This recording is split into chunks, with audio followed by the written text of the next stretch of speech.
me fallen, ahora sí, ya parece que cargaron todas.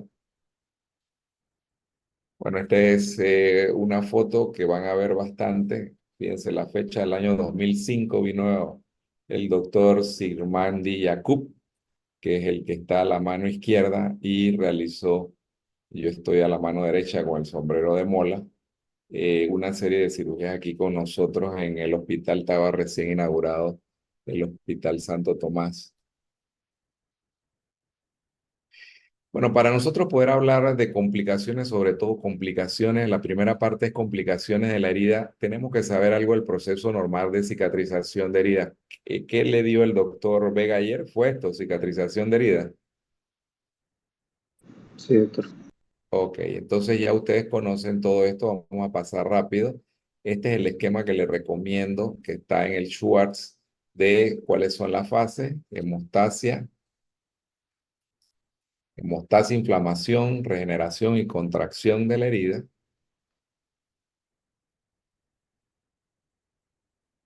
Y aquí está de una forma más simplificada.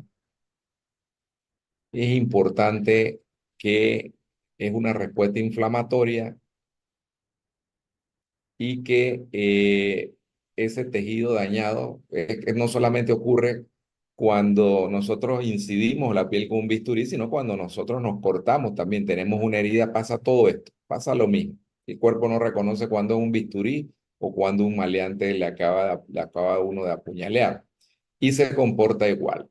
Entonces, remueve el tejido dañado y desvitalizado. Aparece la primera respuesta, los polimorfos nucleares, macrófagos. Después vienen los fibroblastos y los linfocitos. Es la respuesta que aparece y es más sostenida, porque ustedes saben que los linfocitos van a liberar una serie de sustancias necesarias para la migración de las otras células. Es importante reconocer que la epitelización aparece a los 48 días porque ahí depende de lo que es el cambio de apósito, cuando usted está de interno en la sala. Y el concepto más importante aquí es la formación del tejido de granulación. Las heridas que no forman tejido de granulación son heridas que van a cicatrizar mal. Pacientes inmunosuprimidos, pacientes con problemas de toma de drogas inmunosupresoras, pacientes con cáncer, debilitados, desnutridos, etc.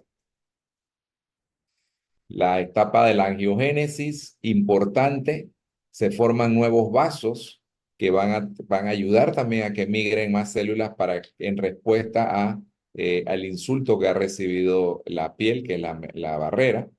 Y aquí, importante, el aumento de la permeabilidad capilar. Como van a ver, este factor es importante en la formación de algunas complicaciones, como por ejemplo los seromas. Bueno, ese tejido de granulación es sumamente importante. Es una matriz compuesta de fibrina, fibronectina, proteoglicano y que va a ser muy importante para la fortaleza de la cicatriz. Y aquí vemos todos los granulocitos o las células blancas que migran y el papel tan importante del macrófago, porque ya dijimos que es el que más dura la respuesta. Este no solamente fagocita, sino que lo más importante, libera, fíjense, todos esos factores quimiotáxicos que ayudan a la migración de las células que van a, por lo menos, tratar de reparar la herida. Entre ellos, el factor beta de transformación de crecimiento, que se identificó hace algunos años, y que ayuda a la migración de plaquetas, linfocitos T, macrófagos, monocitos, neutrófilos, etc. Y a la fase de maduración, que es la organización de la matriz celular, la contracción de la herida. Y en esta fase, estos miofibroblastos, si se produce una exagerada contracción de la herida, es lo que va a producir entonces los queloides. Fíjense en lo interesante de esta microscopía electrónica, un fibroblasto normal, sano, y un fibroblasto completamente deformado. Aquí va a haber una buena cicatrización, acá no, este paciente debe tener alguna alteración en el proceso de cicatrización. Recuerden siempre esto, hemostasia, inflamación, 24 a 48 horas se hace la herida impermeable y ese concepto importante para definir y tratar las infecciones. La fase de proliferación que va del 4 al 12º día, donde puede ocurrir las dehiscencias si hay una mala cicatrización o hay algún proceso que interfiere con esta fase, y la maduración que va hasta los 12 meses, que si es exagerada, pues puede producir los queloides. Bueno, todo esto lo deben haber dado ustedes, los factores sistémicos, la nutrición, edad avanzada, enfermedades metabólicas siempre van a estar presentes, sobre todo la diabetes y la arteriosclerosis, donde están obstruidas las arterias, y si eso ocurre, entonces no van a llegar los elementos que ayudan a la cicatrización, ¿verdad? Y los factores mecánicos, la infección, si hay cuerpos extraños, factores mecánicos, si usted deja una gasa, el tamaño y la localización, la clase de herida. No es lo mismo una herida en la cara, por ejemplo, en la frente que no tiene movimiento, o en el tórax o la rodilla. Son heridas diferentes sujetas a mayor tensión. Todo esto son factores que inhiben la cicatrización, que lo deben haber dado a ustedes. Y bueno, la definición de cicatrización, que es un proceso de reparación o generación para dar un tejido cicatricial o un tejido muy parecido al previo a la lesión. Muy importante definir lo que es el cierre de las heridas, cierre primario de primera intención. Cuando usted ve la herida o después de una cirugía, uno la sutura, ¿verdad? Entonces la herida va a tratar, es la mejor cicatriz que se va a formar, porque uno la ha aproximado o la trata de aproximar lo más parecido a lo que uno encontró antes de hacer la incisión. El cierre secundario es cuando hay algún proceso que va a interferir con el proceso de cicatrización, uno lo advierte y entonces deja la herida abierta para que se produzca el tejido de granulación. Cuando se produce el tejido de granulación, que uno lo ve, porque por eso uno dice, esta herida está rojita, cuando la ve en los pacientes, y al ver esa herida que está rojita, dice, allá hay tejido de granulación. Una de las competencias que ustedes deben desarrollar es identificar cuando hay tejido de granulación. Cuando hay tejido de granulación, entonces se hace el cierre diferido, que es, usted dejó la herida abierta para que se produzca un cierre secundario, entonces hace ese cierre diferido. Aquí vemos lo que es un cierre primario y un cierre secundario. Cierre primario, usted cortó con el bisturí y aproximó. Acuérdense que no hay que dejar espacio muerto, ¿verdad?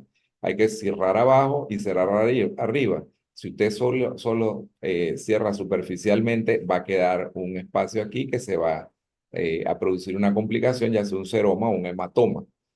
Y fíjese, la herida en el cierre primario va a ser mucho más estética. Y el cierre secundario, paciente a lo mejor que tuvo una lesión muy contaminada y entonces usted la dejó abierta para curarla y que se formara esto que es esto rojo que está acá, El tejido de granulación. el tejido de granulación, y la herida entonces cerró sola. No le puso puntos, pero hay veces en que usted dejó que se formara un poquito y después le puso otro punto adicional, entonces ese sería un cierre diferido. ¿Se entendió? Cierre primario, pone los puntos de una vez. Cierre secundario, no pone puntos, sino deja que cicatrice. Vamos a ver algunos ejemplos. Y el cierre diferido, si aquí usted ve que todavía está un poco abierto y bueno, decide ya después de varios días poner otro punto de aproximación.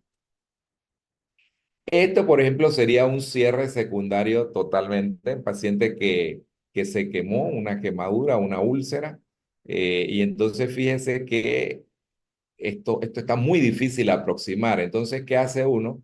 Uno lo cura hasta que empieza a aparecer el tejido de granulación y fíjense que el diámetro de la herida va disminuyendo progresivamente y aquí se ve bastante tejido de granulación y ya la epitelización. Si uno lo deja, la piel va a cubrir todo esto.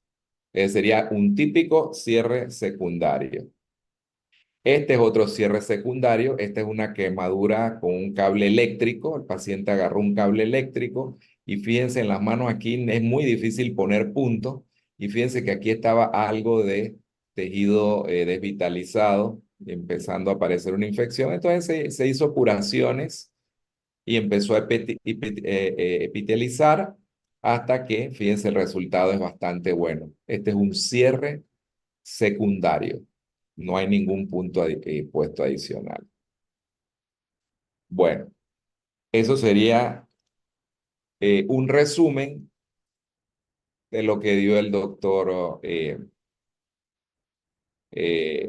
Vega para nosotros entrar de lleno a lo que sería complicaciones de las heridas quirúrgicas.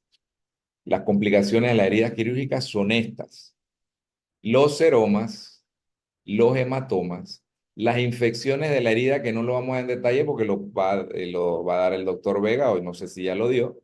La dehiscencia de la herida, de esto le mandamos varios artículos ayer, lo revisaron. Y otras como por ejemplo los queloides. Bueno, el seroma es acumulación en la herida de cualquier líquido que no sea sangre o pus. Esa es la definición de seroma.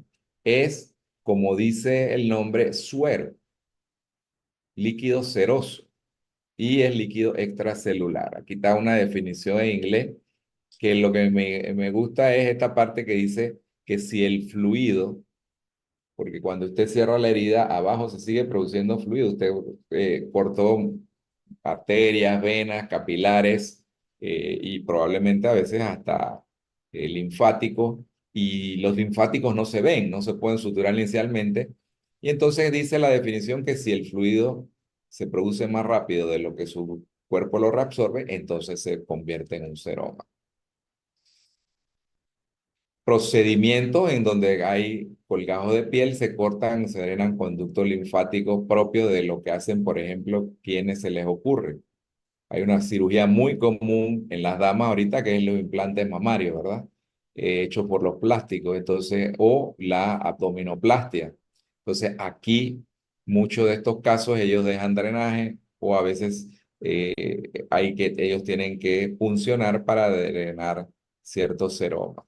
El seroma no es una infección, pero sí aumenta el riesgo de infección y retarda la cicatrización de la herida. Es por eso que se debe tratar de solucionar. ¿Qué es esto? A ver, los varones, bueno, las damas, porque ya a las damas les gusta ver también, no tanto el boxeo, pero ahora que hay artes marciales mixtas, esto es frecuente que se reúnan para ver estas funciones. ¿Qué es esto? Es la oreja Orejas de... en coliflor, Exactamente, es una oreja en coliflor y lo que indica que la oreja en coliflor sería seroma. un seroma. Muy bien. Y fíjense que acá pues se le drena. Esto no es mío, no son pacientes míos, traté de buscarlo para hacer el ejemplo. Y lo que indica que, ¿cómo se llama el campeón? El que es escocés, que es tan polémico, bueno, de artes marciales mixtas. Él McGregor, tiene pues. McGregor. McGregor, correcto, muy bien. Pablo, por lo menos Pablo se ve que ve artes marciales mixtas. McGregor tiene las orejas en coliflor, eso no es necesario, eso lo hace obviamente como para verse más intimidante, ¿verdad? Porque si tiene tanto dinero y tiene un buen médico, el médico le drena esto y no desarrolla las orejas en coliflor. ¿Y qué sería esto? Un ultrasonido, ¿verdad? El ultrasonido es el diagnóstico, pregunta de examen, es el examen de elección para diagnosticar los seromas. Bueno, el manejo generalmente a veces no se hace nada, a veces se aplica presión, a veces el drenaje por punción, a veces si la herida está cerca de, por ejemplo, una prótesis o algo que se ha puesto, entonces se pone antibiótico y hay veces que es demasiado grande, hay que reintervenir. A veces usan drenaje en los plásticos, como le dije, para el manejo. Esta no es mía, pero fíjese que esto, aunque es un seroma, se ve, esto es de los saqueos de internet, pero se ve la herida medio infectada. Y entonces aquí pues, no me gustó mucho y busqué un caso mío, un señor que le habíamos hecho una fístula arteriovenosa. Aquí estamos en nuestro consultorio. Y entonces vimos una bola, le hicimos el ultrasonido, ahí le habíamos hecho un paciente renal, y entonces, fíjense, la bolita ahí se ve, y entonces vamos a proceder a drenarlo porque como hay una prótesis ahí, ahí colocamos un injerto sintético para hacer la fístula, para que lo dialicen, entonces preferimos no dejar esto por el riesgo de... Fíjense que ni siquiera vamos a funcionar en toda la bolita y no ponemos ni siquiera anestesia. Es decir, cuando usted tiene una técnica depurada, no necesita muchas veces hacer muchas cosas. Y ahí fíjense lo que está saliendo. ¿Qué es lo que sale ahí, Alejandra Campos?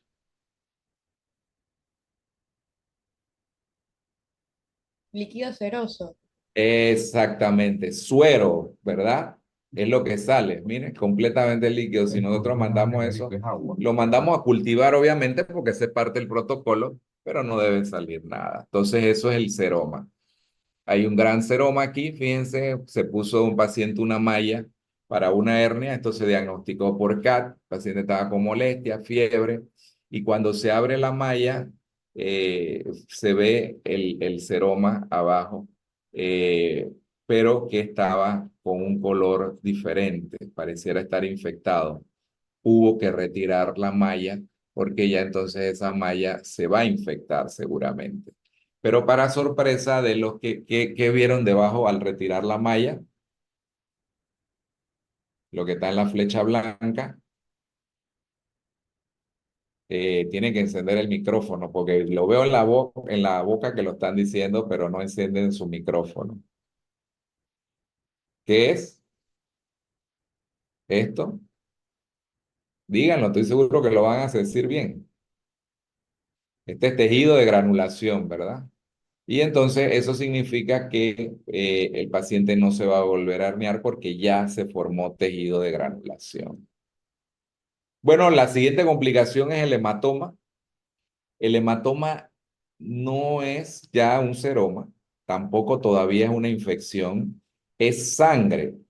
Generalmente por una mala técnica quirúrgica, usted no ligó adecuadamente, no hizo la hemostasia debida, o el paciente estaba tomando cosas que son muy comunes en la mayoría de los pacientes. José Daniel, ¿qué toman nuestros pacientes ya mayores de 60, 70 años, casi de rutina? Usualmente aspirina, Aspirina o aspirina, clopidogrel, clopidogrel. porque tienen enfermedad cardíaca, enfermedad vascular, etcétera, ¿no? Entonces, estos pacientes a veces no han suspendido el tiempo adecuado esto y se puede producir los hematomas. Paciente con hipertensión y con tos en el postoperatorio inmediato, fíjense, ustedes no lo controlan adecuadamente la presión con los antihipertensivos, se le sube la presión y le sangra al cirujano la cirugía. O el paciente está, un paciente fumador que no han controlado adecuadamente y está tosiendo en el postoperatorio y se revientan los puntos. ¿Y qué otra complicación puede, si con eso, ya que estamos adelantando, otra complicación de la herida con ese aumento de la presión intraabdominal? La mencionamos ahorita cuando hablamos de las complicaciones de la herida quirúrgica, las dehiscencias, ¿ok? Paciente prostático. ¿Por qué el paciente prostático es un paciente que usted debe controlar antes de llevar a cualquier cirugía de tipo abdominal, sobre todo de reparación de hernia inguinal, por ejemplo? El paciente prostático se levanta a orinar y puja y aumenta la presión intraabdominal y eso puede dañar una cirugía. El paciente fumador, todo paciente que está tosiendo, paciente asmático o pacientes con EPOC tienen que ser evaluados porque puede producirse aumento de la presión intraabdominal, eso adelantando la parte de la dehiscencia. Fíjense, la causa más frecuente del hematoma es la mala hemostasia y esto nos lleva a unos signos descritos hace mucho tiempo por un señor que, si me lo dicen aquí, pues pueden tener 1 o 2 puntos para el examen parcial. Bueno, no podemos dar mucho tiempo, pues entonces lo buscan en internet y ya no es válido, ¿verdad? Son los signos de Celso, los signos de Flogosi. Entonces son dolor, aumento de temperatura local, tumoración, equimosis y a veces hay algunos que dicen pérdida de la función si está, por ejemplo, cerca de una articulación que se mueve, ¿no? Entonces fíjense que estos signos de Flogosi ustedes lo van a ver inclusive hasta en los seromas pueden verlo, ¿ah? Pero más frecuentemente más insidiosos en el seroma, más floridos cuando usted tiene una infección, que es otra complicación de la herida, y intermedios cuando usted tiene hematoma. Que fíjense que esto es un arte, ¿verdad? El identificar qué tipo de complicación tiene su herida. Aquí vemos pues un hematoma intramuscular. ¿Y esto qué es? Vamos a ver, ahí está la doctora Amairani. ¿Está bien dicho así? Amairani. ¿Qué complicación tiene este paciente?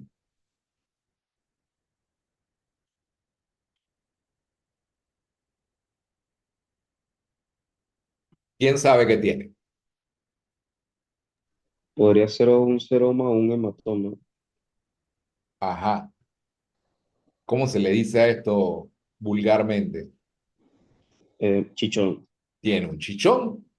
El niño terrible se fue para adelante jugando, ¡pam! Se pegó y tiene un chichón, ¿verdad? Y un chichón es un hematoma, no es un seroma. Como el niño tiene muy frágiles los capilares, entonces se forma este chichón. ¿Y cuál es el tratamiento?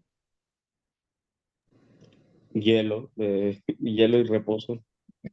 Nuestra abuela agarraban un peso y te lo Ah, ponían ahí y te lo empujaban, ¿verdad? Sí, es lo que tú dices, esto es que el niño, bueno, obviamente es que hay que ver todo lo demás, ¿no? Si no ha perdido el conocimiento, si no se sigue expandiendo, porque hay veces que es una arterita que se rompe y vigilar al niño, y obviamente, pues lo que tú has mencionado. Bueno, esto es en una rodilla. Fíjense que esto ya no parece un hematoma. Esta toma muy mala la saqué de internet, creo que tengo que eliminarla de la... Pero aquí pareciera que ya hay algo de infección, ¿verdad? Pero eso nos lleva, esa parte es muy importante porque ¿qué pasa con los hematomas si no los manejamos adecuadamente? ¿Quién sabe?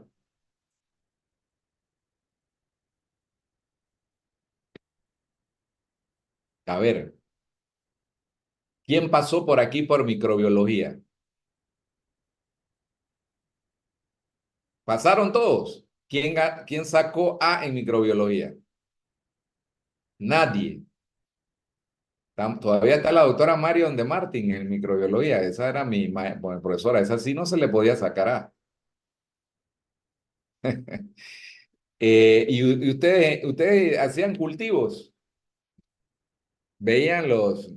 No hacen eso ya en microbiología. Nosotros lo vemos virtual, aún doctor. se hace, pero lo vimos virtual. Ah, lo dieron virtual. Bueno, nosotros en los talleres tenemos que tomar, teníamos que tomar con un hisopo y sembrar en los diferentes agares, ¿verdad?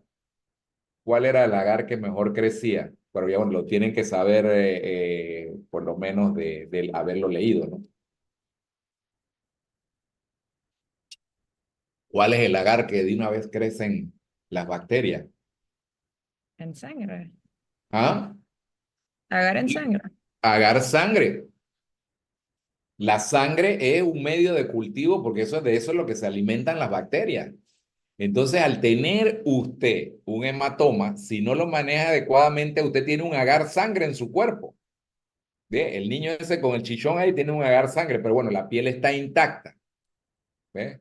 Pero si usted tiene una herida con un hematoma, mire, esto se va a infectar si usted no lo maneja de esta forma, ¿no? Puncionarlo, abrirlo, antibiótico profiláctico y prevenir con el uso de drenaje. Bueno, la infección de la herida quirúrgica la dio el doctor. Nosotros vamos a entrar ahí a repasar dos cositas de infección de heridas, pero vamos a tocar dehiscencia de las heridas, que es decir, nos corresponde. Y fíjense, pues, después que usted cierra a su paciente, puede ocurrir cualquiera de estas cosas. Puede ocurrir un seroma, puede ocurrir un hematoma, puede ocurrir una infección de la herida. Y todo esto debilitar la herida y afectar el proceso de cicatrización y termina ese paciente en una dehiscencia de la herida. Fíjense, aquí dice la incidencia de 0 al 3%, 5% en mayores de 60 años, o sea que aumenta la incidencia con la edad. Es más frecuente en los varones, 7 a 1, será porque los varones serán más inquietos. Y generalmente se produce, todo esto es pregunta de examen, entre el quinto al octavo día del postoperatorio. Quiere decir que usted es interno, está en cirugía, y usted ve un paciente masculino, obeso, con que le hicieron una laparotomía exploradora. Usted tiene que ese paciente pelar el ojo y ser el primero el que haga el diagnóstico cuando el paciente hace una dehiscencia, porque ese es el paciente más frecuente. Si se le agrega que el paciente está desnutrido o que es obeso, si se le agrega que el paciente es diabético si se le agrega que el paciente no fue evaluado por la tos o porque el paciente tiene un problema prostático, entonces todo se incrementa el riesgo. Mire, la etiología, infección, una mala técnica quirúrgica. ¿Por qué razón? Porque si usted sabe que ese paciente tiene todos esos factores de riesgo, varón, obeso, fumador, entonces usted tiene que poner unos puntos que se llaman puntos de retención. Usted no puede coserlo como lo cose la normal, sobre todo si es una laparotomía. Mala elección del material de sutura, anemia, diabetes, uremia, desnutrición, cirrosis o una perfusión tisular deficiente, sobre todo cuando es miembro inferiores que a veces allá afecta el riesgo sanguíneo, ¿no? Todo esto son factores de riesgo, ya lo hemos mencionado. Cáncer, uso de corticoides. Sobre todo, número 1, el cierre inadecuado. Uso de número insuficiente de suturas y colocarlas muy cerca del borde. Nuevamente, le repito, la herida clásica es la laparotomía exploradora, que es una línea que después vamos a ver en cirugía menor y ambulatoria las líneas de Langers, que son las líneas de fuerza, ¿no? Las líneas de la menor extensión es en el abdomen en el sentido transversal. En el sentido longitudinal, usted cruza todas las líneas de fuerza, quiere decir que esa es la herida peor, porque cuando usted puja o hace algún esfuerzo, esa es la herida que más tiende a abrirse. No sigue las líneas del ángel, que vamos a ver en otra clase. Aumento de la presión intraabdominal, ya lo vimos. Cuidado deficiente de la herida. Si Sofía no drenó un hematoma o un seroma, no reconoció los signos de Sofía, lo acabamos de decir. Flugosis, doctor. Los signos de flogosis. Entonces, ¿qué son? ¿Cuáles son los signos de flogosis? Dolor, el aumento de la temperatura, la tumoración, la quimosis y a veces la pérdida de función. Exactamente. Entonces, usted tiene que estar chequeando eso. Sobre todo, me duele la herida y usted ve que la herida se ha puesto roja y está abultada, ¿ve? Y entonces la aprieta y sale un poquito de secreción. Bueno, prácticamente todo le está diciendo lo que está pasando y usted tiene que tener la sospecha. Si usted no tiene la sospecha, o sea, que si usted no sabe esto, no ha dado esta clase, no va a sospecharlo. Ya habiendo dado esta clase, usted va a sospechar que ese paciente puede estar haciendo una dehiscencia. ¿Y entonces qué hace? No es esta diapositiva. ¿Qué haría que está ahí alzando la mano que quiere hablar? Jorge Medrano. Bueno, en este caso, Para terminar de diagnosticar que es una dehiscencia, eh, Ustedes leyeron los artículos que le mandé. Tienen que repasar los artículos antes de venir para poder yo interactuar con ustedes. Esa es la idea, ¿no? Entonces, fíjense, Astrid, tú le quitas el apósito al paciente. Déjame ver porque no me veo. Ajá, ok, estamos aquí, ¿no? Es una herida de una laparotomía. Va del apéndice sifoide. Generalmente son a veces sifo umbilicales o sifo púbica, en línea media. Entonces usted quita su apósito porque está sospechando, se le manchó el apósito y entonces la palpa, no se han ido los puntos de piel y usted palpa y usted ve, usted siente que los rectos abdominales no están unidos. Usted va a sentir un hueco allí y usted inmediatamente usted llama al residente porque le dice, doctor, este paciente acaba de hacer una dehiscencia. Y muchas veces el paciente la llama porque él sintió un trac, se fueron los puntos de fascia, pero no se han ido los puntos de piel. Ese paciente hay que ir corriendo al salón de operaciones porque hay que ponerle, no se le puso puntos de retención. Le dice tratamiento, irrigaciones, debridación, aseo quirúrgico, antibióticos, valorar nuevo cierre, todo eso. Todo eso lo hace el residente, ya el especialista o el residente cirujano. Bueno, la evisceración ya es una dehiscencia donde sale contenido fuera de los límites del peritoneo. ¿Ok? Bueno, hay varias condiciones que esto, aumento de la presión intraabdominal y tiene que haber una dehiscencia de la herida. ¿Ok? Y eventración, pues entonces es evisceración. Y la eventración que sería la salida del contenido abdominal a través de una falla de la pared abdominal. Hay, como dice aquí la diapositiva, una evisceración del contenido no diagnosticada por una dehiscencia de la herida operatoria. No espero que no le pase a nada a uno, porque si ya usted tiene una dehiscencia y ya usted está sintiendo que hay una eventración, pero todavía no se han ido todos los puntos, entonces este paciente no deje que llegue a una evisceración, ¿verdad? Porque entonces la herida tiene mayor posibilidad de que desarrolle una peritonitis cuando hay exposición de las vísceras. ¿Se entendieron estos conceptos? Muy bien, entonces acá vemos cómo se hace la reparación por vía endoscópica o por vía abierta. Endoscópica pues se hace eh, eh, por vía laparoscópica y por dentro se coloca la malla con este dispositivo especial que pone unos clips, unas grapas, y entonces uno repara la herida.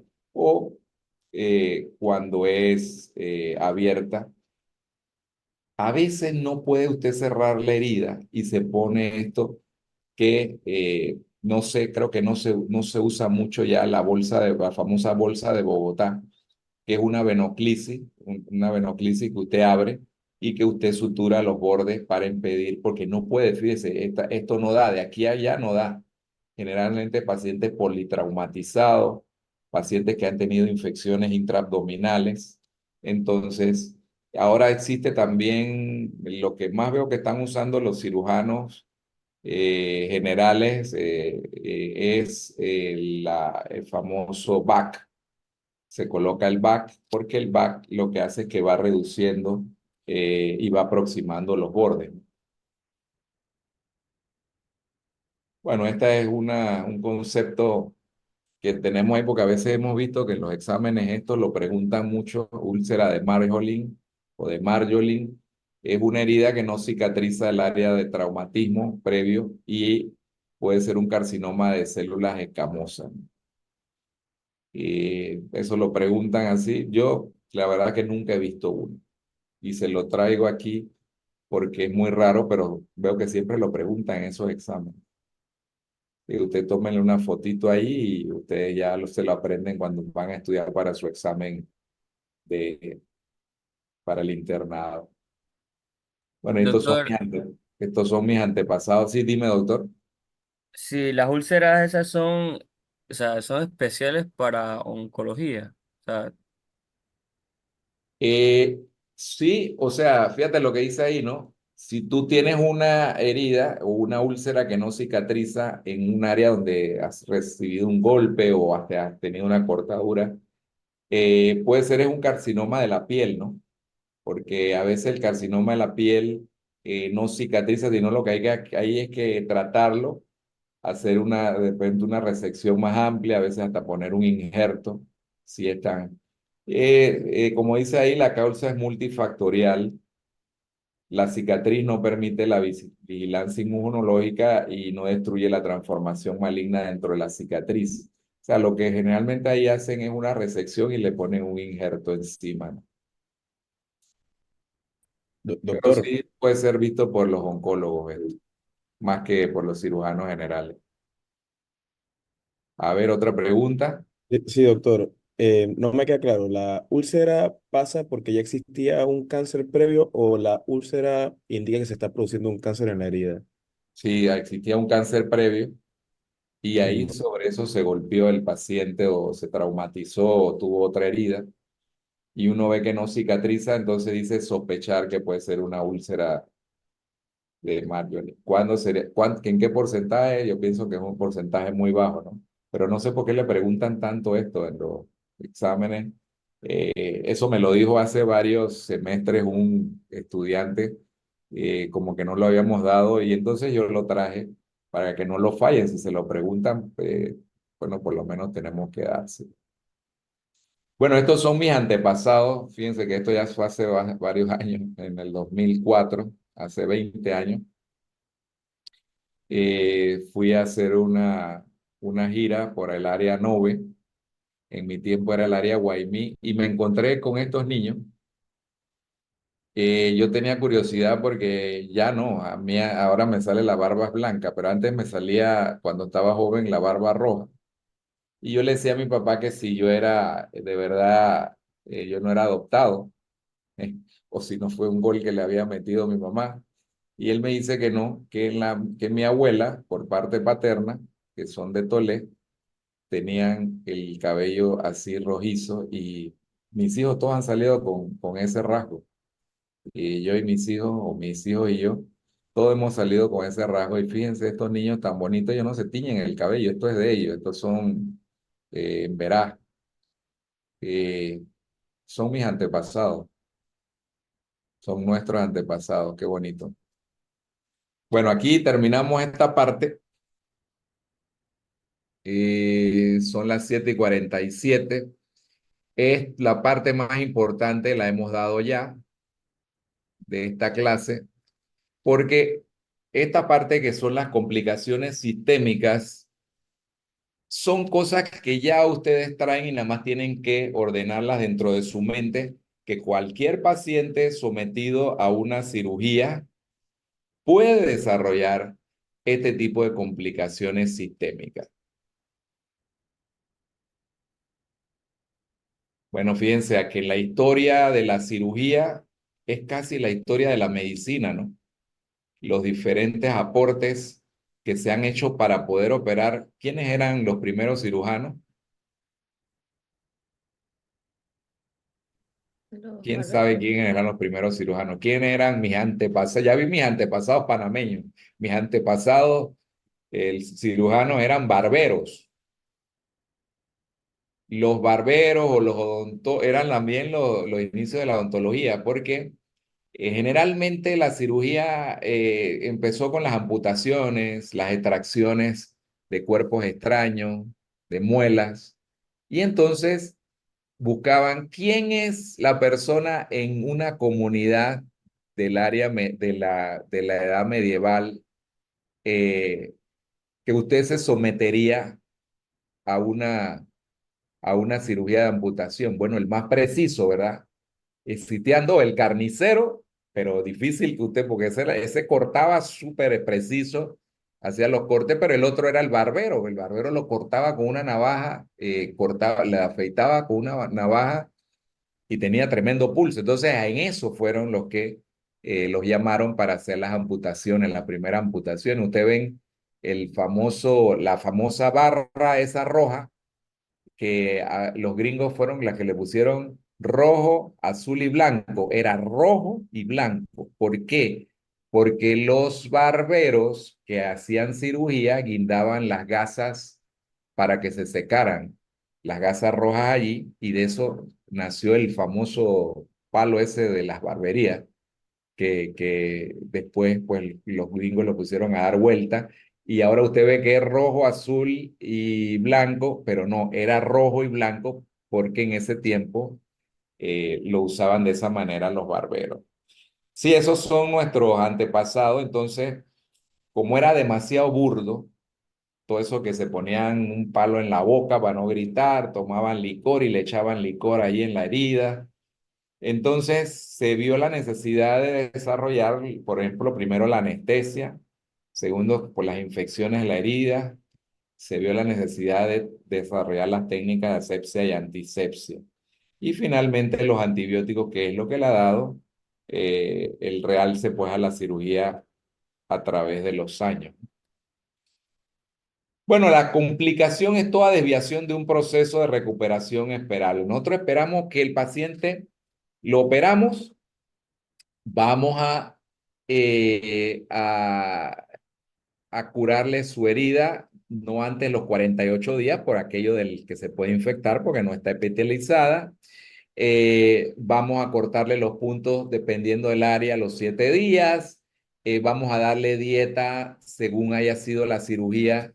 Si no es del tracto gastrointestinal, pero se le puede dar al día siguiente, como por ejemplo los pacientes que opero yo del corazón.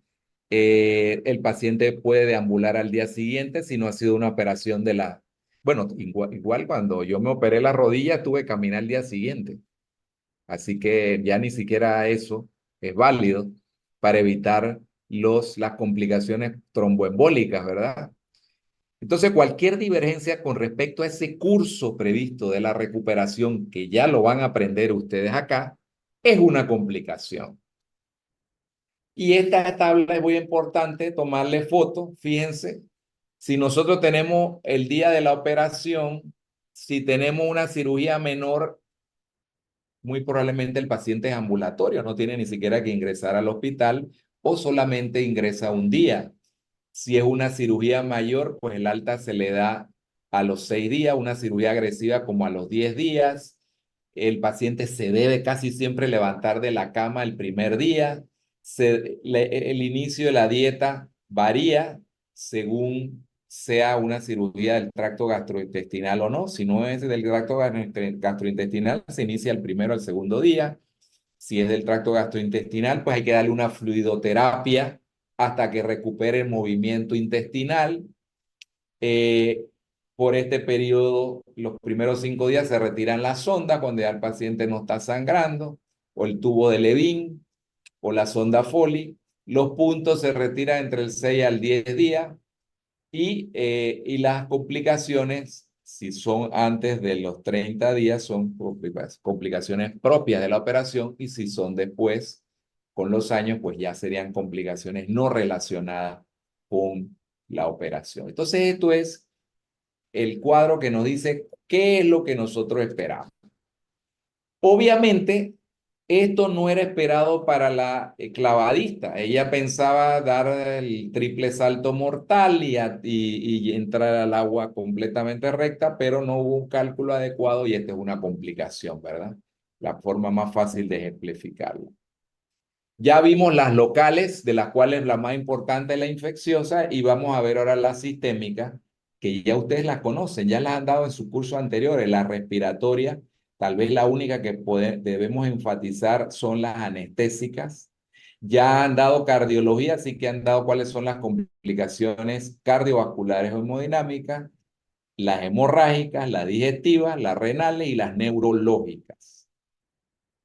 Las respiratorias son de las más frecuentes. ¿Por qué? Porque generalmente el paciente se le da anestesia inhalatoria y se va a deprimir el reflejo tussígeno en estos pacientes, y entonces las más frecuentes van a ser esta atelectasia, la que se presenta primero. Se presenta básicamente en este orden, porque usted se presenta una atelectasia, que es un colapso, porque el paciente no tose, no está tosiendo, o no respira adecuadamente, entonces el pulmón colapsa y allí se van acumulando secreciones, entonces se forma una neumonía.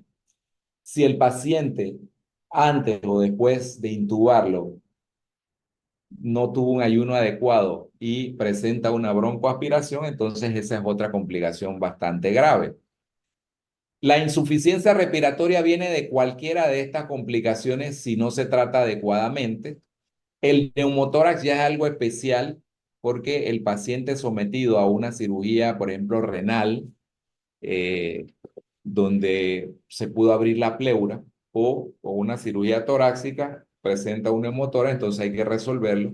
Y el derrame pleural puede también producirse por simpatía, es decir, paciente que fue sometido a una cirugía abdominal que tiene una infección y entonces por contigüidad presenta derrame pleural. Eso lo vemos muy frecuentemente. Fíjense lo importante, las complicaciones respiratorias son la segunda causa de morbilidad postoperatoria y de muerte en mayores de 60 años de edad. O sea que estas complicaciones son muy importantes. Y obviamente más se presentan cuando es la cirugía en tórax, en abdomen superior o en cirugías de urgencia, pacientes politraumatizados. Y importantísimo, cuando usted ve en ese semáforo, que generalmente es pregunta de examen o cuando es muy importante lo que estamos hablando, pacientes mayores de 70 años, obesos, pacientes fumadores o con enfermedad respiratoria previa, ya sea asma o EPOC, son sometidos a cirugía. La telectasia es la más frecuente y, bueno, tiene casi más o menos los mismos factores de riesgo. Muy importante el dolor. Usted opera a un paciente y bueno, mientras lo está operando no tiene dolor, pero en el postoperatorio usted tiene que colocarle analgésico porque si el paciente le duele, sobre todo una cirugía abdominal o torácica, el paciente va a respirar cortito. La respiración normal es torácica, pero entonces empieza a respirar abdominalmente para que no le duela la herida. Y entonces ese paciente va a presentar una telectasia. Se presenta, como dice los artículos, de forma rápida y es por el producto de los colapsos alveolos, ya ustedes saben todo eso, y pérdida del factor tensoactivo. Y se van acumulando posteriormente secreciones, lo que hace que se convierta la telectasia en una neumonía. Representa el 25%, ahora vamos a dar algunas perlas que son importantes. Se manifiesta las primeras 24, perdón, las primeras 48 horas. El paciente, cuando tiene fiebre y está dentro de las primeras 48 horas, entonces usted sabe que tiene que pensar en atelectasia. Y el cuadro clínico, que usted tiene pues que ocultar su paciente, tiene que examinar su paciente todos los días, su paciente en su postoperatorio inmediato. Y aquí vemos, esto es una atelectasia pequeña, no son fotos mías, y esta es, ¿qué es esto acá? Miren que está completamente borrado. No es buena la diapositiva, está completamente borrado, pero fíjense qué hay aquí. ¿Cuál pulmón se ve más grande? El derecho, ¿verdad? Donde el que está colapsado. Este se ve más grande. Quiere decir que la telectasia lo que hace es retraer todas las estructuras del mediastino hacia el lado de la telectasia. Si fuera un derrame ocurriría todo lo contrario. Quiere decir que esta es una telectasia. Cuando se produce una telectasia masiva, pregunta de examen, es porque hay un tapón de moco en un bronquio principal. Entonces esto no se va a resolver con los ejercicios respiratorios como se resuelve esta de acá, o diciéndole al paciente que expectore, o con el famoso triflo, que son el aparatito de las tres bolitas. Aquí tiene que actuar neumología y con un broncoscopio flexible extraer ese tapón de moco. Aquí está, pues, prevención, movilización temprana, hay que parar al paciente temprano, ejercicio respiratorio con triflo, los broncodilatadores mucolíticos, las nebulizaciones. Si no se corrige la telectasia, entonces cae el paciente en una neumonía, fíjese la mortalidad de una neumonía postoperatoria, el 20 al 40%. Y tan fácil que es prevenirla, ¿verdad? El reflejo tuxígeno después de la cirugía se vuelve débil. y entonces insuficiente para limpiar el árbol bronquial. Esto se ve agravado cuando el paciente son fumadores. La intubación también endotraqueal daña el mecanismo de transporte mucociliar. O sea, todo esto son consecuencias de la anestesia. Y las manifestaciones clínicas, pues, de la neumonía. Aquí, pues, una neumonía. No hacemos mucho énfasis en esto porque ya ustedes esto lo dominan bastante bien. La broncoaspiración pulmonar, que la etiología, pues, cuando el paciente lo anestesian y hay un reflujo, está el estómago lleno. Generalmente son pacientes de cirugía de urgencia porque usted no ha tenido, eh, no ha tenido la posibilidad de prepararlo. Por lo menos a veces se le pone un tubo de Levin o sonda nasogástrica para drenarlo. Pacientes con depresión del sistema nervioso central por fármaco o alteraciones del estado de conciencia, ya sea politraumatizados, trauma craneoencefálico o los pacientes en estado de etilismo, los pacientes borrachos. ¿Por qué las pacientes embarazadas? Porque las pacientes embarazadas, dependiendo de la semana de gestación, pues también tienen más compresión sobre el estómago y pacientes sobre todo con obstrucción intestinal. Los pacientes con obstrucción intestinal que broncoaspira es grave porque ya allí se está desarrollando un aumento de la flora bacteriana por la misma obstrucción intestinal. Bueno, la prevención es básicamente la misma y el tratamiento, eh, generalmente estos pacientes pasan a cuidado intensivo y hay que intubarlos muy probablemente y manejarlos por varios días con ventilación mecánica. Neumotórax, ya vamos a tener una clase especial para esto, cuando hablemos de cirugía torácica, y se clasifica pues en neumotórax espontáneo, el traumático o atención, lo vamos a ver más adelante. Hay un concepto importante. Si usted tiene un neumotórax en su paciente que va a operar y no lo diagnosticó, es decir, un paciente con múltiples heridas por arma blanca, este paciente, como va a verse sometido a anestesia, esto puede, durante la anestesia general, por la presión positiva que le imprime el ventilador, producir un colapso mayor del pulmón y hacer un neumotórax de atención. Así que es importante a estos pacientes diagnosticarle y drenarlo con una sonda o un tubo torácico. Bueno, derrame pleural también puede ocurrir, ya hemos dicho que puede ser por todas estas patologías renales, cardíacas, hepáticas, pancreáticas, sistémicas, ciertas drogas, neoplasia, pero también puede ser por simpatía o por continuidad de un proceso abdominal. Las manifestaciones clínicas, no vamos a adentrarnos en eso, ustedes la conocen. Y ustedes saben que hay dos tipos de insuficiencia respiratoria, con hipoxia solamente o con hipoxia e hipercapnia, que es más grave que la tipo 2, y que hay que atenderlas porque el riesgo de mortalidad postoperatoria es elevado. En general, esta es la prevención para las complicaciones respiratorias postoperatorias. Lo hacen los anestesiólogos, se le tiene que dar en el postoperatorio analgesia adecuada, ejercicio de respiración, tratar el broncoespasmo, usar incisiones pequeñas, cirugía mínimamente invasiva, siempre es necesaria una radiografía de tórax y la movilización temprana a los pacientes que faltaría aquí, ¿verdad? Las complicaciones cardiovasculares, las mencionamos ahí, tómele una foto o también está en YouTube, en el canal nuestro. De aquí nosotros queremos hacer énfasis en las arritmias, la más frecuente es la taquicardia, en el infarto del miocardio postoperatorio, algún paciente que tiene lesión de las coronarias pero que no ha sido diagnosticada, se le hace cirugía y se infarta, es una complicación grave. La hipertensión arterial postoperatoria, lo importante de esto es lo que ya hemos dicho, hay que controlarla, es decir, el paciente tiene que recibir durante toda la distancia sus antihipertensivos, porque si no, esto no solamente puede producir mayor dolor en el paciente, sino sangrado, hematomas, ya hemos visto de la herida. Y la embolia pulmonar. Todo paciente que va a estar encamado más de 4 días ya sabemos que tiene factores de riesgo para la trombosis venosa profunda y el embolismo pulmonar. Esto es lo que son las arritmias, el infarto del miocardio postoperatorio, cuando se produce pues una complicación grave, probablemente el paciente tiene que ser evaluado por cardiología y tratado y manejado por cardiología. Y esto es lo que vemos, un infarto. La hipertensión postoperatoria, ya la hemos dicho.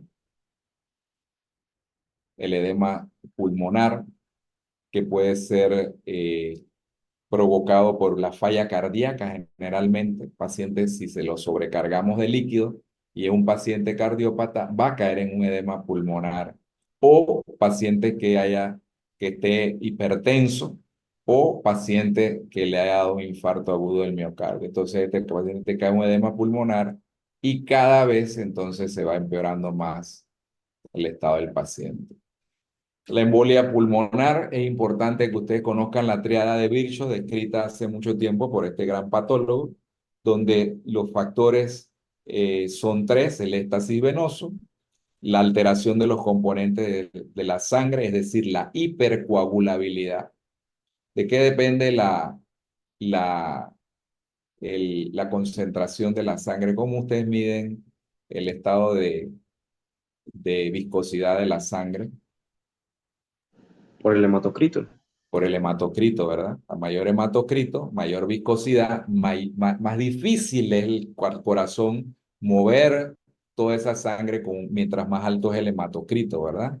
Y mayor el riesgo de una trombosis venosa profunda, sobre todo también cuando el componente plaquetario está alto también, cuando hay un aumento del recuento plaquetario. Y los cambios en la pared de los vasos, pues cuando hay daño endotelial, que generalmente se produce en las válvulas. Esa es la triada famosa de Virchow. Hay ciertas enfermedades y ciertas condiciones y ciertas cirugías donde usted tiene que sospechar que ese paciente puede ser más susceptible a una trombosis venosa profunda. Ya vemos pues pacientes mayores de 40 años, obesos, pacientes con venas varicosas, con enfermedad varicosa, más de 4 días encamados, ya lo dijimos, pacientes embarazadas, porque el aumento de la presión intraabdominal hace presión también sobre la vena cava inferior, pacientes en puerperio. El estrógeno es en las mujeres generalmente se produce mayor probabilidad de trombosis venosa profunda en las pacientes embarazadas, porque recuerden que aumenta una hormona que es muy mala para las venas, que es la progesterona, pero que es necesario que aumente porque es necesario para que mantenga la placenta y al bebé, ¿verdad? Entonces tenemos que convivir con eso, pero hay que pensar que esas pacientes son más susceptibles de eventos de trombosis venosa profunda. La cirugía de pelvis, cadera o miembros inferiores y los tumores pélvicos abdominales o metastásicos son más frecuentemente pacientes que hacen trombosis venosa profunda. Generalmente la trombosis venosa profunda es asintomática. Puede el paciente cursar con algo de dolor, sobre todo en las pantorrillas, pero a veces es asintomática, y también el embolismo pulmonar se puede producir de manera asintomática, es decir, ese trombo que se produjo a nivel de la pierna se desprende, viaja por la vena cava inferior, sube al corazón, del lado derecho del corazón, y se enclava en una de las arterias pulmonares, ¿verdad? Eso es lo que es el embolismo pulmonar. Es una complicación que causa muerte súbita y ocurre en el 33% de los pacientes que están hospitalizados. Bueno, es necesario en estos pacientes de alto riesgo las medidas profilácticas, y de entre esas la movilización temprana, elevación de las piernas, las medias elásticas o las medias de compresión graduada, y hay algunos sistemas de compresión neumática, el famoso Flexipool, pero la medida más efectiva cuando usted tiene un alto riesgo de que el paciente desarrolle una trombosis venosa profunda y después un embolismo pulmonar es el uso de la heparina de bajo peso molecular. Bueno, este paciente no es mío, es una fotografía del libro, con una, fíjese cómo está hinchada esta pierna, porque tiene una trombosis iliofemoral. Este es el lugar más frecuente donde se producen las trombosis, que es donde está la válvula venosa, y obviamente, pues, esto a la larga va a producir daño a esa válvula. Y otra condición, si el paciente sobrevive y no desarrolla un embolismo pulmonar, que se llama el síndrome postflevítico, es decir, esta pierna nunca va a volver a ser normal, va a ser una pierna que se le hincha normalmente porque la válvula se dañó. Hay ciertas técnicas quirúrgicas que vamos a ver cuando veamos la parte venosa que extraen este trombo para evitar eso, el síndrome postflevítico. Recomienda la realización de profilaxis en pacientes, como ven, con mayores de 40 años, cirugía abdominal, cirugía ortopédica, fractura de extremidades inferiores. Y bueno, esta es la causa de la muerte, ¿no? Cuando este es un caso de autopsia, fíjense que aquí vemos el tronco de la arteria pulmonar y este tiene un nombre que se llama embolismo en silla de montar. Usted sabe que la arteria pulmonar, el tronco y las dos ramas, bueno, él se enclava y obstruye las dos ramas. Entonces, este paciente fallece porque no tiene oxigenación en la sangre y estas son las causas de muerte súbita en las salas del hospital. Las complicaciones hemorrágicas. Si yo le pongo esta pregunta en el examen, dice, entre los problemas hematológicos, la mejor forma de diagnosticarlo es por tiempo de trombina, tiempo de tromboplastina, fibrinógeno, recuento de plaquetas, tromboelastografía. ¿Qué contestarían ustedes? Acuérdense que tienen que encender el micrófono para contestar.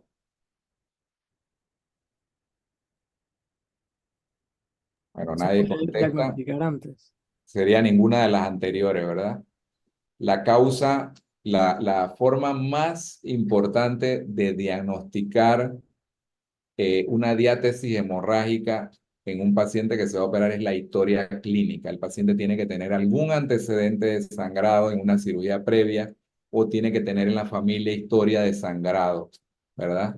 Entonces es importante hacer la historia clínica más que algún examen para diagnosticarlo. En cirugía hay diferentes problemas hematológicos, trombocitopenia, trastornos hematológicos hereditarios, deficiencia de factores de coagulación. Para estas cosas hay que llamar al hematólogo, ¿ok?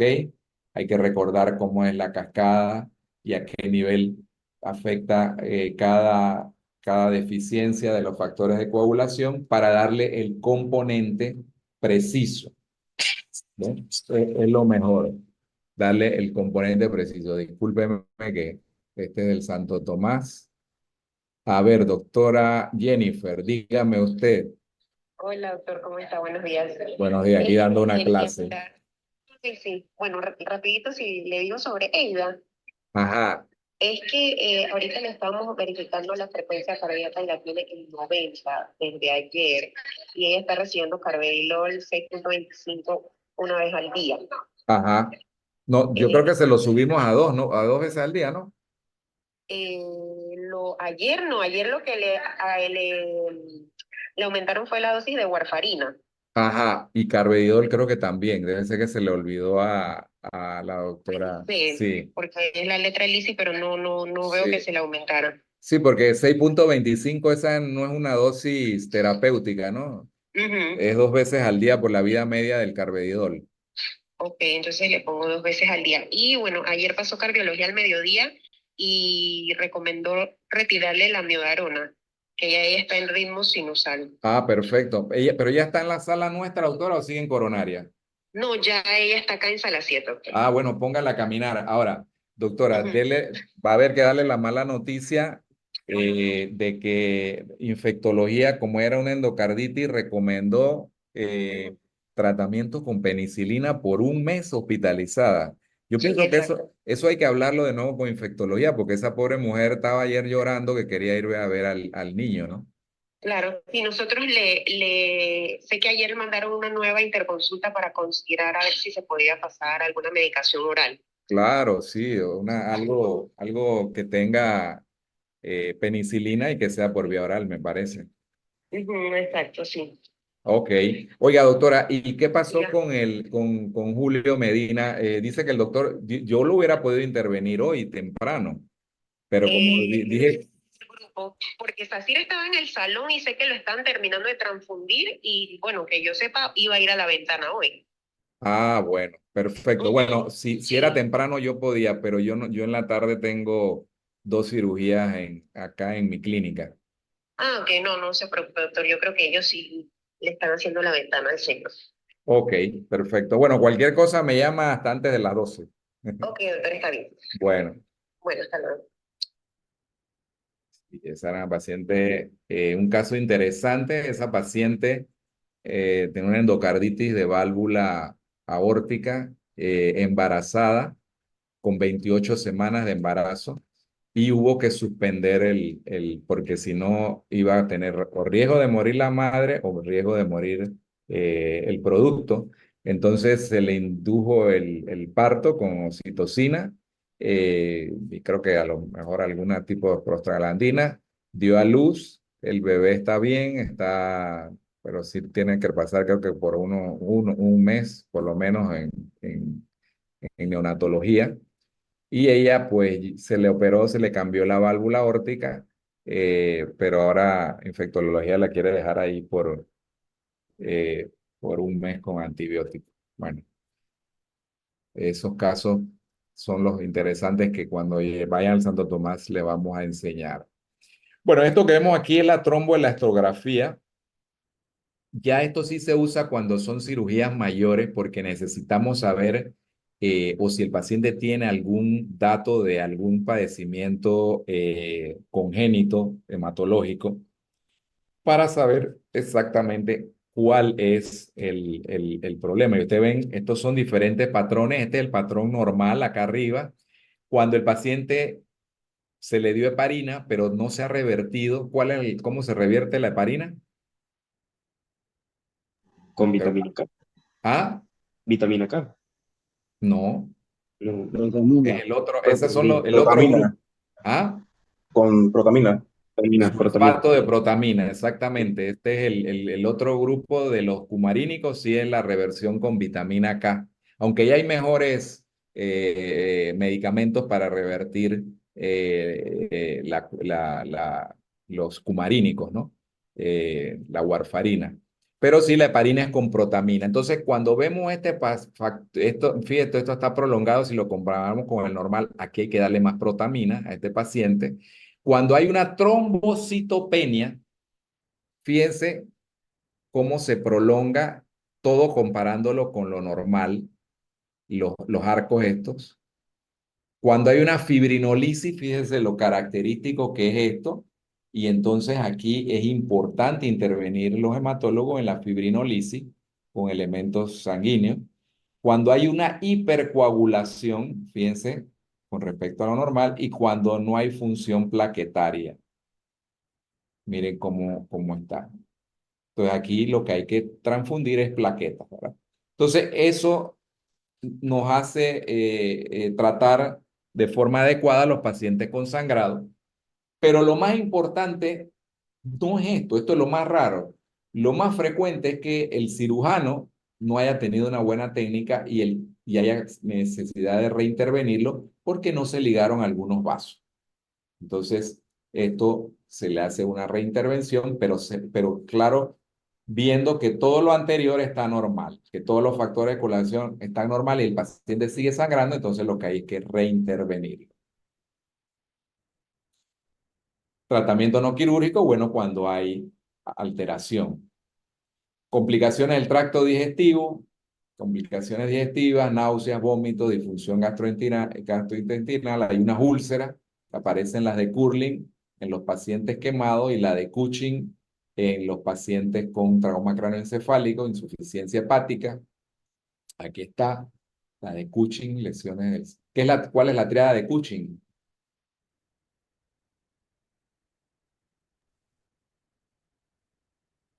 ¿Ya vieron neurocirugía? Neurología. No, la triada de Cushing es la triada de la hipertensión endocranial. Y se manifiesta por bradicardia, hipertensión arterial y depresión del sistema respiratorio. La úlcera de Curling que se ven son úlceras de estrés, ambas son úlceras de estrés. Así que estos nombres no son úlceras de estrés que aparecen tanto porque un trauma cráneoencefálico como en un individuo quemado, ¿no? Lo que pasa es que estos señores lo describieron en ese tipo de pacientes.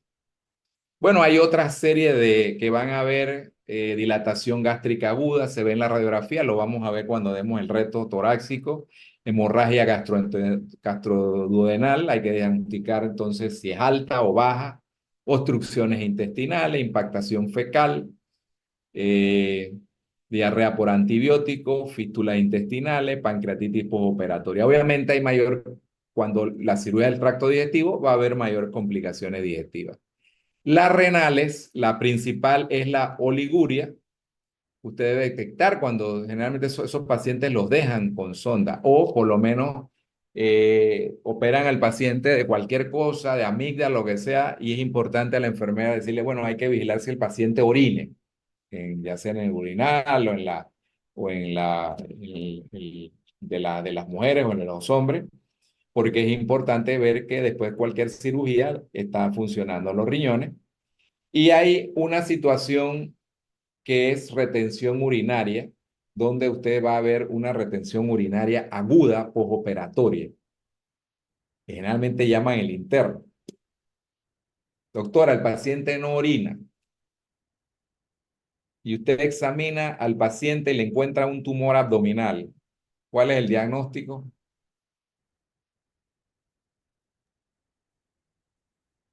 Una retención urinaria postoperatoria. O sea, viendo la historia clínica que viene una cirugía, no orinado, se palpa y se ve como dilatado. Lo que usted está palpando abdominal, ¿qué es? Es la vejiga La dilatada. vejiga, el globo vesical. Es la vejiga, ¿verdad? No es ningún tumor, porque ha llegado en algún momento el interno y me dice, doctor, yo lo que le palpo aquí, mire, esto está grande, no está vacío, un tumor, no, es la vejiga que se ha dilatado, el paciente no está orinando. Y generalmente ocurre en los pacientes varones, como dice ahí, mayores de 50 años, con una hipertrofia prostática benigna. Adenoma de próstata, dice ahí, ¿no? O el problema es la próstata y entonces el paciente, como fue sometido a una cirugía y los anestésicos también producen cierta disfunción el detrusor, que es el músculo ese de la vejiga. Entonces estos pacientes hacen una retención urinaria aguda, lo llaman ustedes, ¿y cuál sería el tratamiento? Sonda. Correcto, usted le pone una sonda, usted debe decidir si le una Nelaton o una Foley. ¿Cuál es la diferencia entre una Nelaton y una Foley? El Nelaton es solo un uso y la Foley se puede dejar. Exactamente, la Foley es la que tiene el balón, ¿verdad? La Ujú. Nelaton es solamente para evacuar. La Nelaton se usa mucho en las mujeres embarazadas antes de dar a luz para vaciarle la vejiga, para que no tengan complicaciones con la cesárea, etcétera, etcétera, ¿no? Sonda Foley. Ok, las complicaciones renales aparecen cuando el paciente está orinando esto es pregunta de examen, menos de 0,5 mililitros por kilo por hora o menos de 35 mililitros por hora. ¿Ve? Generalmente es prerrenal. ¿Qué pasa? Que el paciente no lo han hidratado lo suficiente y entonces empieza a dejar de orinar y está en nada por boca, ¿verdad? Es lo más frecuente. Esta responde muy fácilmente cuando usted inicia los líquidos, de una vez el paciente empieza a orinar. Si ya se tardó más en diagnosticarlo, entonces hace una necrosis tubular aguda. Puede darse también por medicamentos, por hemoglobinuria o mioglobinuria. Y por renal, pues es la retención urinaria aguda, que es por el prostatismo, ¿no? Por el crecimiento prostático o la ligadura de algún uréter durante una cirugía abdominal. Doctor, Dígame, ¿sí? en la retención urinaria aguda postoperatoria, después de drenarlo la primera vez, ¿Se espera que vuelva a pasar esto o ya no debería volver a pasar el mismo evento? Generalmente, si el paciente tiene mayor de 60 años y usted, cuando usted tiene que palpar la próstata, eso, es más, usted tiene que ayudarse con el periné cuando usted va a pasar, porque a veces no va a ser fácil. Esos son los casos más difíciles de ponerle sonda. Usted le deja la Foley, porque si no, el paciente va a volver a hacer otra retención cuando usted, si te le pone, nada más le pase un anélato. Y usted le deja la sonda Foley y consulta urología de una vez. Urología tiene que venir al paciente y decidir si el paciente sale con la sonda para después ser evaluado por ellos por consulta externa. Ese es el mal de todos los hombres y todos vamos a padecer por eso. Ya verán cuando tengan 60 años, los varones. ¿Ve? Ahí es donde nos agarra las mujeres. Bueno, nosotros que nos salvamos del parto, pero no nos vamos a salvar de la próstata. Ok, las complicaciones neurológicas, psicosis y delirio postoperatorio que está bien descrito, alteraciones de la conciencia y que puede llegar hasta convulsiones, el delirio perioperatorio, que fue descrito en 1987, que es el síndrome cerebral orgánico con alteración de la atención, memoria, orientación, percepción y ciclo vigilia-sueño en cualquier paciente postoperado. Debo reconocer que a mí me afectó esto un poco, en lo cual es la falta de sueño.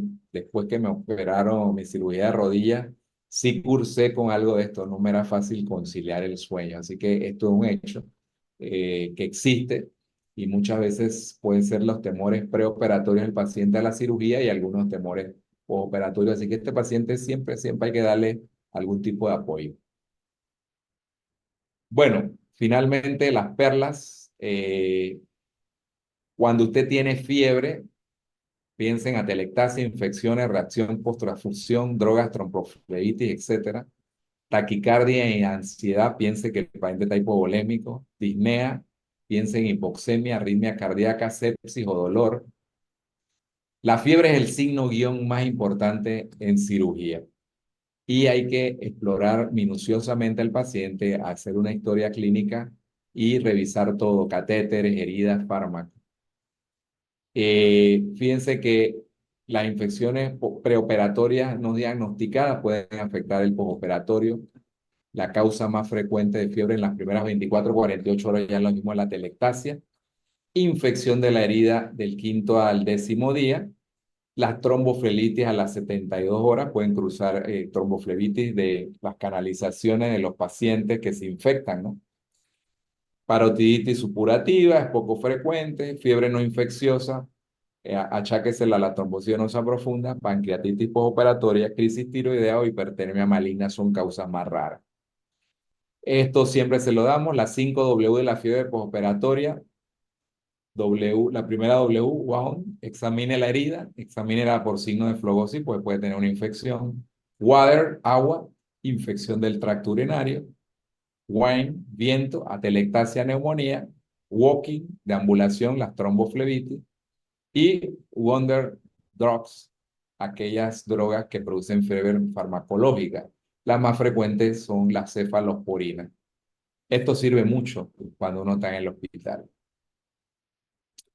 Finalidad del tratamiento de la arritmia cardíaca es mantener al paciente con frecuencias entre 60 y 100 latidos. Me acaban de llamar por eso, fíjense, por un paciente tan frecuente, que te dan 90 y hay que ajustarle para que esté ya 90 todavía. Hay que ajustársela un poquito más. Mantener el ritmo sinusal. Como usted sabe, un electro que el paciente tiene ritmo sinusal, ¿qué tiene que tener? Presencia de onda P, doctor. Presencia de onda P, muy bien. Pulso radial, fíjense, importante, ¿ah? Solamente palpando los pulsos usted puede tener. Si usted palpa el pulso radial es que por lo menos el paciente tiene una presión media de 80. Si palpa el pulso femoral, por lo menos tiene una presión de 70. Y si no palpa estos dos pulsos, pero busca el carotidio y si lo palpa, entonces por lo menos tiene una presión arterial de 60. Es por eso que en los casos de urgencia, cuando el paciente cae, uno busca directamente el pulso que es palpable con la mínima presión que es el pulso carotídeo. Y también, pues las enfermeras tienen todo este tipo de complicaciones, pero el que la diagnostica es el médico, ¿no? Hematoma de la venoclisis, flebitis séptica, infección local, embolismo de aire, laceración de arteria, vena, lesión de conducto. Estos son cuando se colocan los catéteres centrales. Lo más importante, movilización temprana, cuidado respiratorio adecuado, equilibrio cuidadoso del líquido electrolito. Si sigue estas 3 recomendaciones, su paciente no se le complica. Bueno, vamos a ver rápidamente un video que les va a decir a ustedes, vamos a ponerlo acá, y yo creo que con eso terminaríamos la clase esta. Yo le voy a mandar el resto de seguridad en cirugía, es muy fácil. Y yo le mandé unos artículos sobre pausa quirúrgica que es necesario y qué se refiere eso. Entonces vamos a ver este video y ustedes después me van a comentar qué les parece.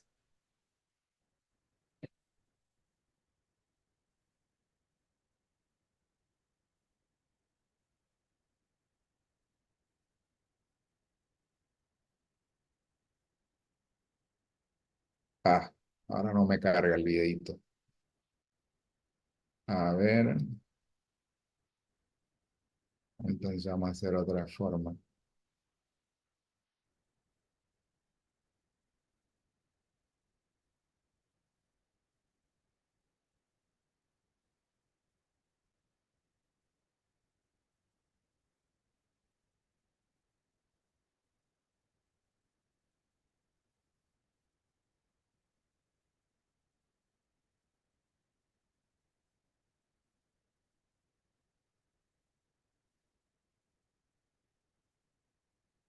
Aquí lo tenemos.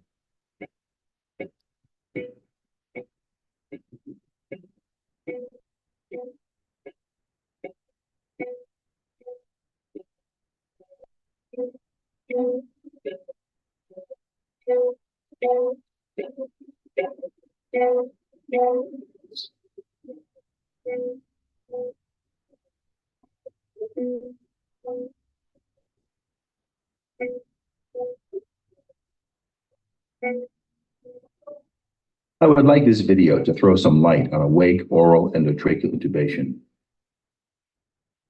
There are many situations where an awake intubation is a useful technique, or perhaps even a standard of care. For example, a patient with angioedema affecting the upper airway may benefit from an intubation performed awake. Administering a syringe of propofol or etomidate will cause unconsciousness and may aggravate airway obstruction and certainly leave the airway unprotected. Administering muscle relaxant will stop spontaneous breathing. And as a practicing anesthesiologist, I always consider keeping someone awake and breathing as a priority and a possible plan A.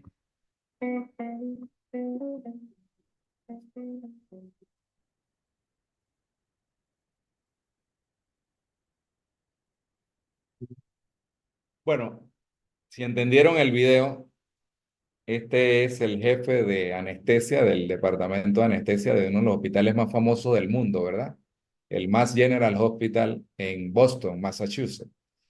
Él va a demostrar a sus estudiantes, a sus residentes, los procedimientos y él es el paciente. Él, que no está enfermo, va a demostrar las técnicas. Hypothyroid membrane, everyone feel theirs. So the top of your neck, the top bump is the thyroid cartilage. That's the notch. And then when you come down a little bit, you're going to, before you get to the cricoid cartilage, you're going to get to the cricothyroid membrane. Nothing's there. I do it every year. Lo hace todos los años. So, alcohol swab. Lo va a hacer uno de sus residentes. Needle goes in. We just sit there for a minute and, well, 2 seconds. He'll withdraw bubbles slowly. Él está And poniendo then just get the anestesia. free CCs in and pull out. Perfect. Yeah. because you want to spread it around the trachea. The next thing we're gonna do is I have 5 more cc's of lidocaine, and this will go on the fibroscope. And this way we can spray structures as we see them. Ahí ven las cuerdas vocales de él, ¿no?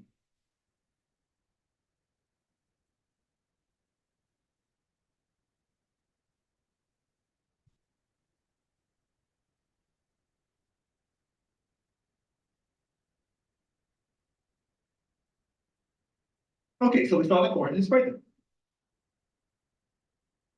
Y ahí se va a intubar él. And we'll get started again. Ya puso el tubo endotraqueal dentro del fibroscopio.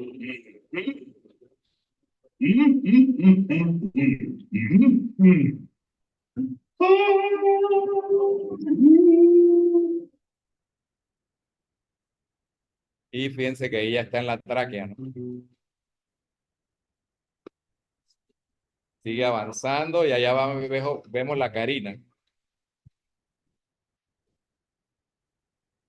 Y ya está entubado.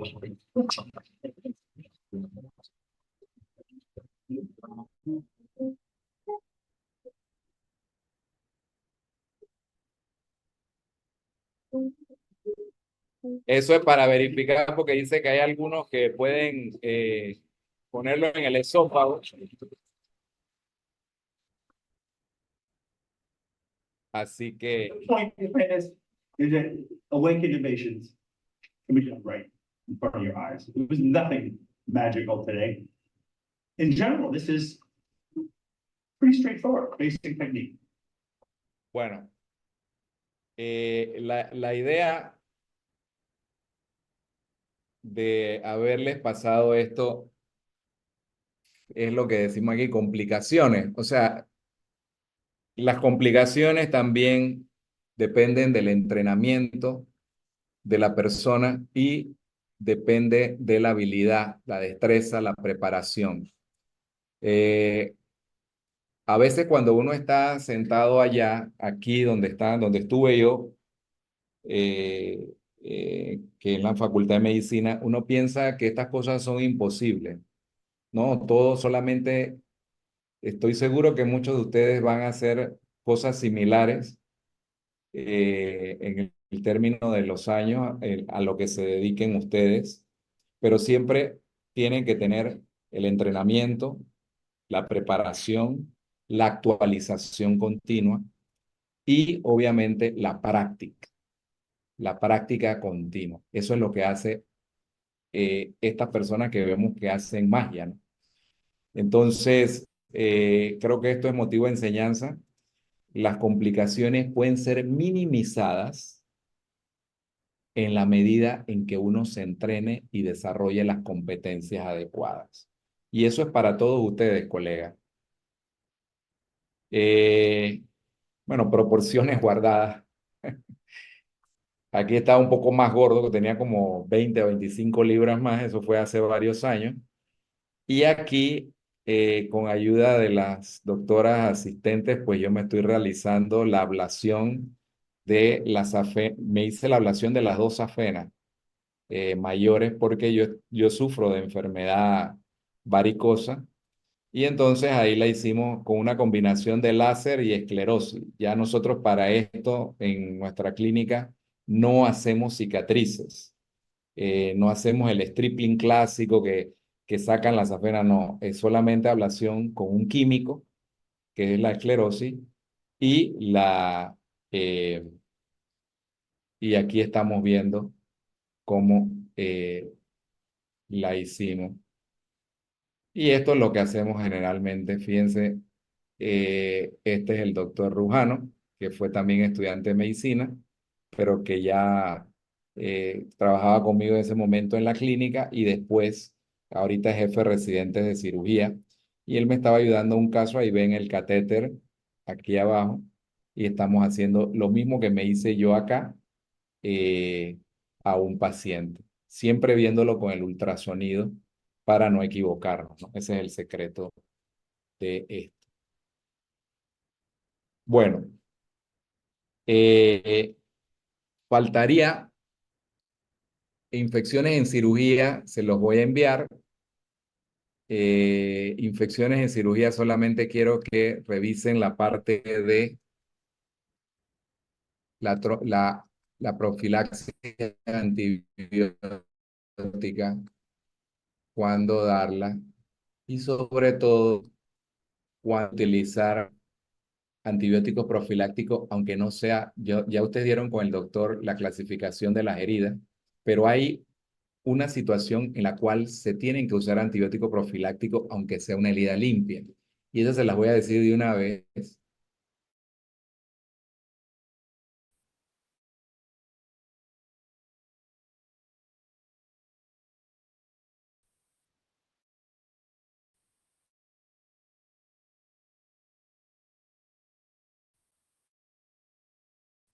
Fíjense que esta es la clasificación y cuando requiere la limpia, no requiere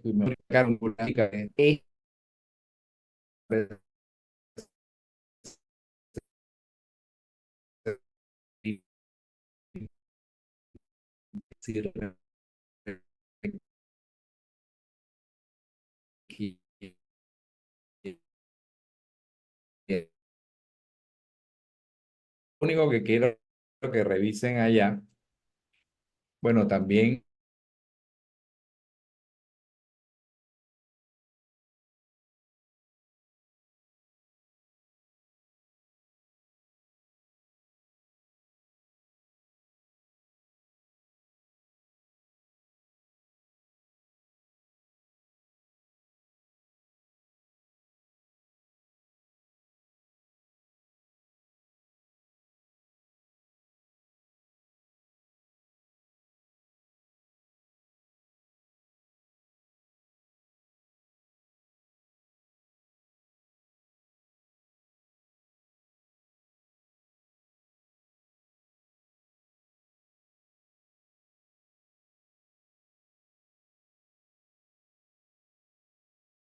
es el sitio adecuado, que es el paciente adecuado, que es el lado adecuado, que el paciente no es alérgico. O sea, todas esas cosas las verificamos con esta lista de la OMS. ¿Ve?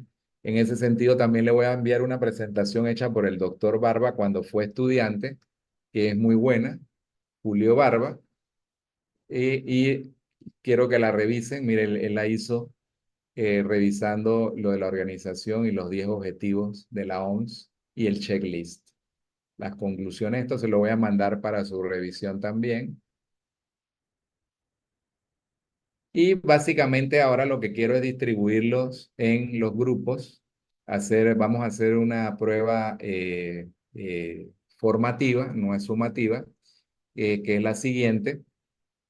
Ustedes tienen las instrucciones, acuérdense de seguir las instrucciones y responder las preguntas. Para eso van a tener los próximos 5 minutos. Así que ustedes van a ir a un área virtual donde van a estar los del grupo solamente. Para eso debieron haberse identificado al entrar. Y entonces la coordinadora o el coordinador de cada grupo es el que pone el orden, modera y siguiendo las instrucciones contesta esto. Sigan las instrucciones al pie de la letra, porque si no pierden puntos. Muy bien, entonces esto se los voy a enviar inmediatamente.